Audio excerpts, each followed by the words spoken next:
গতকাল দিনভর আমাদের নজর ছিল বীরভূমের দিকে। বীরভূমের দেওচায় কোটি কোটি টাকা উদ্ধার হয়েছে, পাশাপাশি সোনা উদ্ধার করেছে পুলিশ। বৃহস্পতিবার সকালে গ্রেফতার করা হলো মিনার মণ্ডল এবং তার ছেলেকে। তার বাড়ি থেকে বুধবার দিনভর তল্লাশি চালিয়ে উদ্ধার হয়েছে প্রায় 28 কোটি টাকা, পাশাপাশি 15 কেজি সোনা উদ্ধার হয়েছে। তদন্তকারীরা বলছেন নগদ সোনা মিলিয়ে উদ্ধার হওয়া সম্পত্তির মূল্য প্রায় 50 কোটি টাকা। অভিযানের পর বাড়িটি ইতিমধ্যেই সিল করে দিয়েছে পুলিশ। মোতায়েন রয়েছে বিশাল পুলিশ বাহিনী।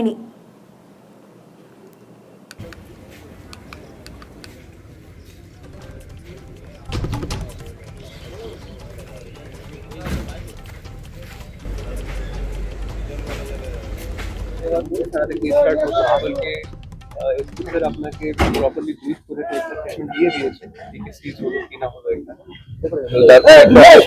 তারপরে মতো যে কোনো প্রসেস হয় অ্যারেস্ট করা হলে পাচ্ছি আমরা উনি জাতীয় কোনো বাড়ি আছে মিনার মণ্ডল ওনার বাড়ি থেকে শুধু ওনাকে অ্যারেস্ট করা হয়েছে ইন্টিমেটিং এভিডেন্স তারপরে ইনভেস্টিগেশন হবে তখন বাড়িতে আপনি তো প্রথম